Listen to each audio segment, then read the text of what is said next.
ये है स्पेन, 5 करोड़ की आबादी वाला यूरोप का चौथा सबसे बड़ा कंट्री, जिसका करीबन 70% एरिया बिल्कुल खाली है। स्पेन की 90% पॉपुलेशन इधर मैड्रिड और ये रेड हाईलाइटेड कोस्टल एरियाज में रहती है, और ये बीच वाला येलो हाईलाइटेड एरिया बिल्कुल खाली है। मतलब 4.5 करोड़ लोग स्पेन के सिर्फ 30% एरिया पर रहते हैं। हालांकि स्पेन एक ऐसा कंट्री है जिसका क्लाइमेट और ज्योग्राफी कमाल है। यहाँ पर बीचेस हैं, घने जंगल हैं, पहाड़ हैं, डेजर्ट्स हैं, पर फिर भी लोग ऐसे अजीब तरीके से क्यों आबाद हैं? और ऐसा नहीं है कि इस येलो हाईलाइटेड एरिया में हमेशा से कोई नहीं रहता था, बल्कि कुछ साल पहले तो यहाँ बहुत से लोग आबाद थे। मगर अब अगर आप इस सेंट्रल और नॉर्दर्न पार्ट में जाएं तो वहाँ आपको पूरे ऐसे गाँव मिलेंगे जहाँ खाली घर और बिल्डिंग्स हैं जो अब खंडर बन चुके हैं, क्योंकि वहाँ कोई नहीं रहता। लेकिन आखिर ऐसा क्यों है? स्पेन के इस अजीब से पॉपुलेशन पैटर्न का उसकी हिस्ट्री, उसकी पॉलिटिक्स, उसकी ज्योग्राफी और कुछ सोशल फैक्टर्स के साथ बहुत ही गहरा ताल्लुक है। आज की वीडियो में हम जानेंगे स्पेन के बारे में कुछ ऐसी चीजें जो शायद इससे पहले आपने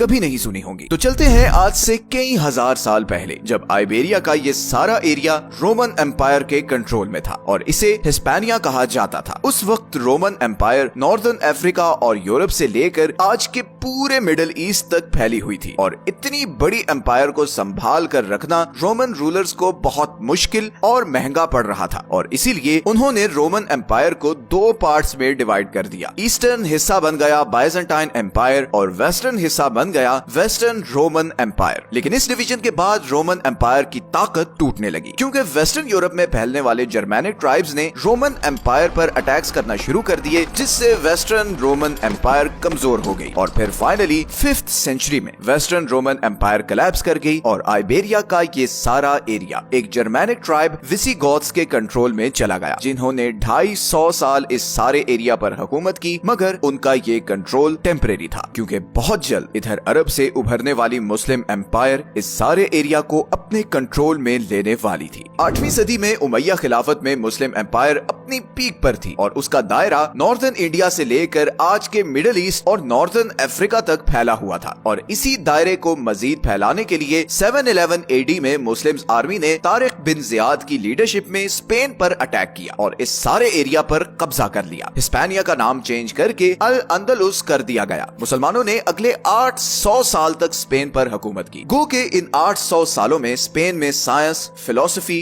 और आर्किटेक्चर में बहुत डेवलपमेंट हुई, मगर मुस्लिम एम्पायर को मुसलसल क्रिश्चियन रेजिस्टेंस का सामना करना पड़ा, जिसे रिकनक्विस्टा कहा जाता है। रिकनक्विस्टा असल में वो बैटल्स थी जो कई सेंचुरीज तक क्रिश्चियन एम्पायर्स ने स्पेन से मुसलमानों को निकालने के लिए की, और 14th सेंचुरी के आखिर में बैटल ऑफ ग्रेनाडा में क्रिश्चियन आर्मीज ने बिल आखिर मुस्लिम आर्मीज को शिकस्त देकर स्पेन का कंट्रोल वापस ले लिया। और यहीं से आगे चलकर स्पेन दुनिया की एक बहुत बड़ी कॉलोनियल सुपर पावर बना। 19वीं सदी के शुरू में स्पेनिश एम्पायर तकरीबन पूरे अमेरिकन कॉन्टिनेंट में कैलिफोर्निया से लेकर अर्जेंटीना तक फैली हुई थी, और इवन इधर एशिया में फिलीपींस भी स्पेनिश एम्पायर के कंट्रोल में था। लेकिन फिर धीरे धीरे स्पेनिश एम्पायर भी कोलैप्स करती गई, और सन 1900 के शुरू तक 5 मिलियन स्क्वायर माइल्स पर फैली हुई ये एम्पायर बस 1,95,000 स्क्वायर माइल्स तक रह गई थी। फिर 1930s में स्पेन में एक बहुत ही खूनी सिविल वॉर शुरू हो गई, जो 1939 में जाकर खत्म हुई, जब जनरल फ्रांसिस्को फ्रैंको की लीडरशिप में नेशनलिस्ट फोर्सेस ने ये वॉर जीती, और फ्रैंको अगले 30 साल के लिए स्पेन का रूलर बन गया। और ये 30 साल का अरसा स्पेन की मॉडर्न हिस्ट्री का डार्केस्ट एरा माना जाता है। इस सिविल वॉर में 5 लाख लोग मारे गए थे, और स्पेनिश इकोनॉमी पर बहुत बुरा असर पड़ा था। और फिर बाकी कसर जनरल फ्रैंको की प्रोटेक्शनिस्ट पॉलिसीज ने पूरी कर दी। ये वो टाइम था जब स्पेन की आधी से ज्यादा पॉपुलेशन इधर रूरल एरियाज में रहती थी, और ये सब लोग खेती बाड़ी करते थे। फ्रैंको ने लोकल इंडस्ट्री को बचाने के लिए बॉर्डर्स क्लोज कर दिए और इंपोर्ट बिल्कुल बंद कर दी, जिसके बाद स्पेन इंटरनेशनल ट्रेड से टोटली कट ऑफ हो गया। बॉर्डर क्लोज होने की वजह से किसानों को ना कोई नई मशीनरी मिल रही थी, ना पेस्टिसाइड्स और ना कोई टेक्नोलॉजी जिससे वो अपनी प्रोडक्शन बढ़ा सकते, और ऊपर से से गवर्नमेंट बहुत स्ट्रिक्टली प्राइस भी कंट्रोल कर रही थी और इस सब का नतीजा ये हुआ कि एग्रीकल्चरल इंडस्ट्री भी कोलैप्स करने लगी और बहुत से लोग रूरल एरियाज छोड़कर शहरों की तरफ या दूसरे कंट्रीज को जाने लगे। 1950s के एंड में फ्रैंको को अपनी पॉलिसीज के गलत होने का एहसास होना शुरू हुआ और उसने आहिस्ता आहिस्ता इंटरनेशनल ट्रेड के लिए बॉर्डर ओपन करना शुरू किए और यहीं से फिर स्पेनिश इकोनॉमिक मिरेकल शुरू हुआ। ये ट्रेड ओपन होने से दो चीजें हुई, एक तो फ्रांस, जर्मनी और इंग्लैंड से ट्रेड शुरू हुआ जिससे इकोनॉमिक एक्टिविटी बढ़ने लगी। दूसरा, ये सारी इकोनॉमिक एक्टिविटी स्पेन के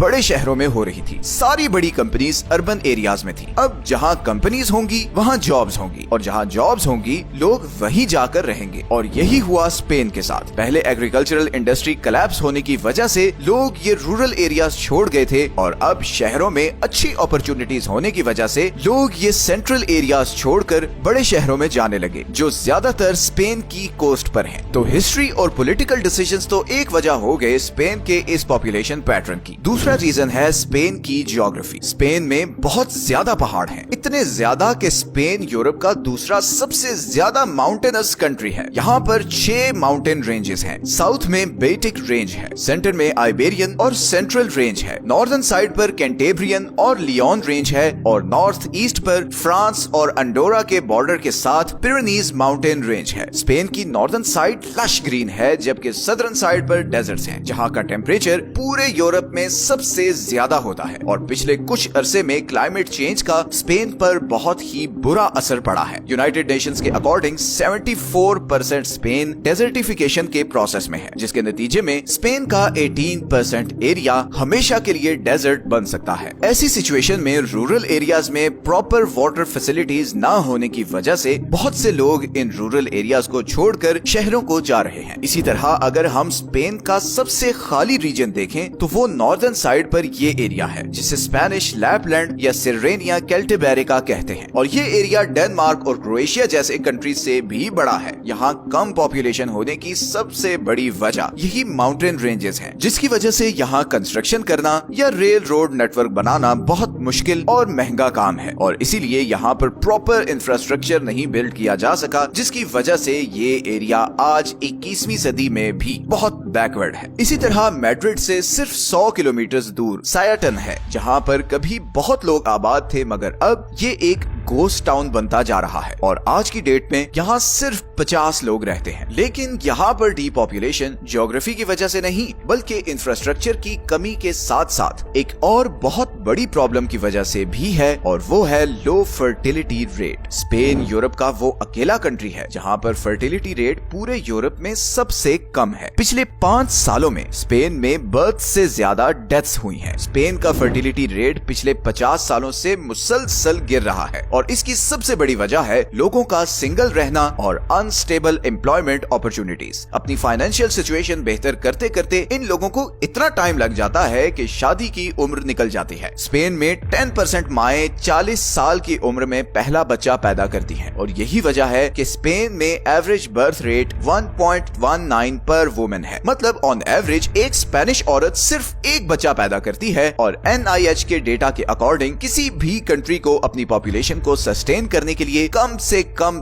2 चिल्ड्रन पर वुमेन का रेट चाहिए। स्टैटिस्टिक्स के अकॉर्डिंग अगर स्पेन का बर्थ रेट 2 तक नहीं पहुंचा तो 2040 तक Spain net negative population growth में चला जाएगा और उसे कम से कम 60 से 70 लाख इमिग्रेंट्स चाहिए होंगे पॉपुलेशन की इस कमी को पूरा करने के लिए। तो इस एम्प्टी एरिया की एक बहुत बड़ी वजह ये लो बर्थ रेट भी है जिसके लिए स्पेनिश गवर्नमेंट को कपल्स को बेनिफिट्स और ग्रांट्स देने होंगे और साथ ही में रूरल एरियाज में बेहतर इंफ्रास्ट्रक्चर भी पहुंचाना पड़ेगा। अदरवाइज स्पेन का ये पॉपुलेशन पैटर्न आने वाले टाइम में मजीद वर्स होता जाएगा बिकॉज एक तरफ न्यू जनरेशन नहीं पैदा हो रही और दूसरी तरफ जो जनरेशन अभी जिंदा है वो भी बेटर क्वालिटी ऑफ लाइफ के लिए दूसरे कंट्रीज का रुख कर रही है। एंड हु नोज दुनिया पर कई साल राज करने वाली इस स्पेनिश एम्पायर का आने वाले चंद सालों में क्या अंजाम होता है। ये हैं वो सारे सोर्सेज जहां से हमने इस वीडियो के लिए कंसल्ट किया है। We would request you guys again कि कमेंट्स में आप अपनी सजेशंस और फीडबैक्स जरूर दें। आपके कमेंट्स हमें मोटिवेशन के साथ साथ डायरेक्शन भी देते हैं। वीडियो अच्छी लगी है तो इसे लाइक और चैनल को सब्सक्राइब जरूर कर दें। मिलते हैं नेक्स्ट वीडियो में एक और इंटरेस्टिंग टॉपिक के साथ। अपना ख्याल रखें। अल्लाह हाफिज।